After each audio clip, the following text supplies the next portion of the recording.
feel like whenever I do YouTube videos, I always want to be sensitive towards what's trending in the moment. And there seems to be this theme of I am X years old and I have no friends.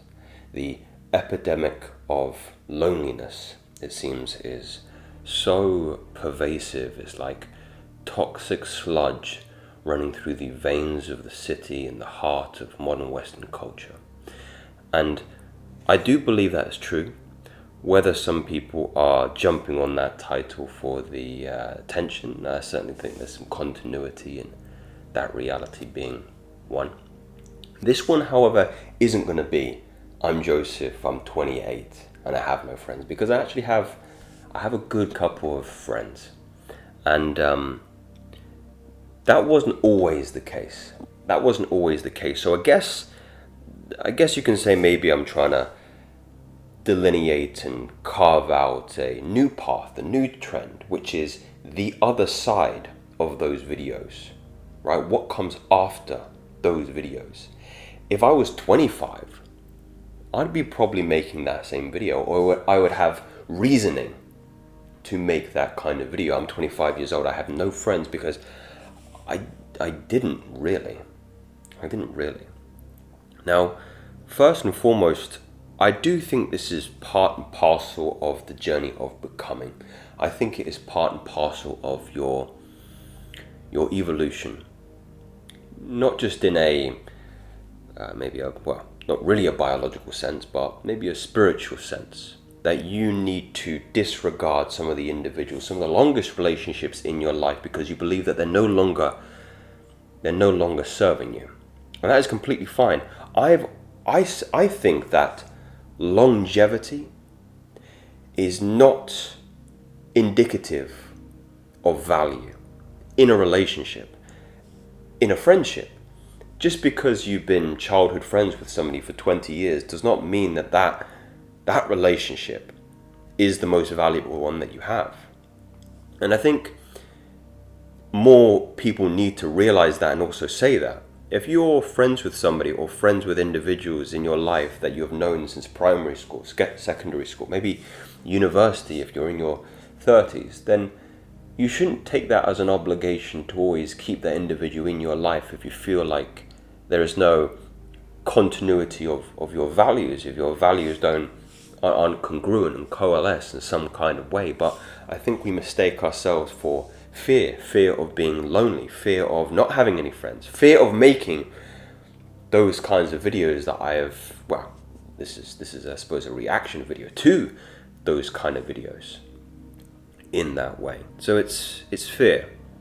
It's that fear of fundamentally being alone. I often got to the point when I was maybe 24, 23, 24, where I recognized that the people in my environment were not friends. There were individuals I would drink and do drugs with, and there was no value, there was no contingency of morality with myself and those individuals anymore. And I had to remove them like a leech or a parasite or a tumor on the body. And it's not to say that those individuals in their own small and unique way had value to other people. Of course I don't. That's not a belief that I disagree with. But where I wanted to go and where I'm still going, those individuals were not serving that purpose. And in that way, you have to think with your head and you can't think with your heart. When you have these emotional ties with individuals because of the consequence of the time that you're spending with each other, of course, there is going to be a difficulty in you separating and performing that emotional surgery on yourself to dissect them from your feeling. And you need to embrace the cold, long, dark night of loneliness. And as much as it may hurt in the short term, as much as fear of being alone can grip you in the short term, this is a message from the other side. This is a message from somebody that now has, I would say, probably 4 or 5, 6, not even 6. I mean, I would call those individuals good friends, but beyond that, a community of individuals who are like-minded and who have consistent values like me. I find myself doing hobbies and activities that are more orientated around health than degeneracy, or let's say pleasure, maybe is a different word. Let's say pleasure to the point of degeneracy and debauchery, right? Drinking, drugs, smoking, these things. No, now my friends call me up if they want to go swimming in the ocean. Now my friends call me up if they want to go play a round of golf. Now my friends hit me up if they want to go to the gym. Now my friends hit me up to go to a coffee shop to talk about a book that they read the other day, that they wanted to share a conversation. And it's amazing that you can say that. Now I have friends whereby, we're bringing our laptops to the coffee shop and we're talking about how to color our videos. I've developed a circle whereby I can say with confidence and with my chest that they're creative people, that they're seeking to create and not destroy. Think about that. I just draw that connection right now. They're seeking to create things, not to destroy things, not to destroy themselves, because that's what I was doing before. And if I hadn't have made that really difficult decision to cut off connections with those individuals, then I would still be in that little UK pub doing things that were fundamentally shortening my life and not bringing any kind of quality and joy and satiating my life, is a way you can describe it. And I wanted to give you, my friend, if you are contemplating that deep dive, or maybe you've already made that decision, maybe you don't have friends right now. And just a big quick side note, free Discord server if you want to join and connect with like-minded people who perhaps could do with some interconnection. But I wanted to give you something a little bit more tangible that really kind of helped and supported me when I was feeling most alone in my life. Because as much as here on Masculine Theory I want to say that I was very stoic and very hard and it didn't bother me in any kind of way, there were moments where I had my wobbles. There were moments where I felt weak, and the temptation to join and entertain pleasure to the end of destroying myself was very enticing and very tempting. And I have here several. These aren't books. It's wrong to call these books. I think it's more consistent with this idea of scripture. And before I go into this, because I know religion can be very divisive for many people, the way I want to frame this is from a perspective of vibration, energy, and I just said it. That's the word. It's the levels of energy that you surround your environment with. Now, this is a very interesting book called Levels of Energy by Frederick Dodson. And there's a very interesting chapter in this book where it highlights that books in and of themselves have their own vibrational score. You can actually measure a book in terms of its healing capacity and its capacity to bring you present, elevate your consciousness. And I mean elevating consciousness in the sense that you are gathering your attention, and your attention isn't scattered, it's not dissipated, it's not on a very primal, limbic, carnal level where you're chasing fleeting and finite pleasure, but whereby you're immersed in this realm of gratitude for what you have and what you have as opposed to what you don't have. So understanding it from this perspective, and you're going to have to do your own reasoning and your own rationalizing for you to come to that point. I'm not going to be able to convince you. I can maybe give you the tools to give you that opportunity, to give you the best shot. But if it's not Levels of Energy, it can be anything by David Hawkins. And it could be anything. It could be the Sidonia method as well. This is, very, very real language that you're interpreting the emotions of the body. And when your emotions are in that higher state, you're better able to mitigate these very fleeting and stabbing and sometimes quite painful moments of temptation and fear of what might happen. So scripture, my affinity has always been for Hinduism, and that for me is perfectly highlighted and made grounded in the Bhagavad Gita. I like this particular translation. Irrespective of actually the scripture you're reading, you're always going to get a different translation, but this is one of my favorite ones, and I find myself flicking through the messages of Krishna, of God to Arjuna, or us.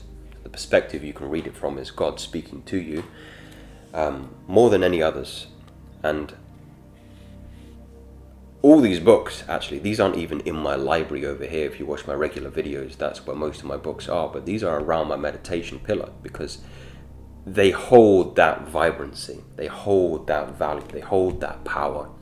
And the effect is immediate as well. You don't need to be religious, you don't need to be a Hindu to read the Bhagavad Gita. You don't need to read, you don't need to subscribe to ideology in order to find the heightened energy fields that are permeated throughout the pages and throughout the words. These words are like a magic spell. They're like a magic spell, and they have deep and divine implications on your mental and spiritual evolution in that regard. And I'm not saying you have to read these all. I'm saying that in moments where I felt more alone, if there's books that made me feel that I was not just not alone, but that I was connected to anything and everything, is books like the Bhagavad Gita. It's books like the very famous autobiography of a yogi. Again, I know I mentioned scripture here. Perhaps I wouldn't classify either autobiography of a yogi or the Yoga Sutras of Patanjali as scripture, but the words, the sentiment behind the words, and also the power behind the individual who wrote this, Paramahansa Yogananda, unparalleled, saintly, that's what you would describe this. This is a really great narrative, and if you find yourself picking up perhaps a narrative as opposed to non-fiction, that this may appeal to you more than perhaps some of these will. Tremendous story, tremendous insights, and layered with so many philosophical, spiritual, and human lessons. It's been of inordinate value to me. The threads of Patanjali, sutras refers to this idea of threads, kind of like a Twitter thread, or ideas predicated on what is the path or road to God, and they interpret that in the form of yoga, of union between duality of light and dark, sun and moon, for example. And again, one of these books, what I like about the sutras is it's not A to Z, like maybe any scripture, to be honest. I've got the Quran and the Holy Bible here. You can kind of pick it up, flick through, and the Gita, flick through and find a particular thread that may pertain and permeate to where you are in your life at the moment, and its relevancy may be more hard-hitting to the soul, to the mind, and to the spirit in that particular moment. So these are all beyond 5 out of 5 stars for me. On my Patreon, I have a Notion page of all the books I've ever read with a personal rating and recommendations. If you're interested in supporting me, you can join that. And these are all beyond rating, because I don't really classify many of these as I don't consume these kind of texts or scriptures the same way perhaps I would consume a non-fiction book in my library. I read passages from some of these books every single day, and I meditate on the sentiment on the surah or the sutra or the verse in the Holy Bible, as it again pertains to the relevancy and the legitimacy of where I am in that present circumstance. Of course, Quran, I'm slowly making my way through. I did do a Twitter post on this, and I'm finding I am finding some parts difficult to maybe interpret, and perhaps I'll make a video on that if any of my Muslim brothers would be, what would you say, open to helping me interpret some of the stuff that I feel. I mean, I really feel I really feel the power of Allah in this book, in the sense that He is all powerful, omnipotent, and cruel isn't the word that I want to use, but this is where I find some difficulties interpreting perhaps the Quran, as it can appear perhaps to me as, again, a very open-minded person, potentially quite cruel in some circumstances. But again, perhaps this is a conversation for a different time. Equally, though, a lot of beauty. I think one of my favorite aspects of this religion is how the Quran is supposed to be read, and the song and musical and very poetic, I suppose, is a way you can describe it, sense that you can you experience it.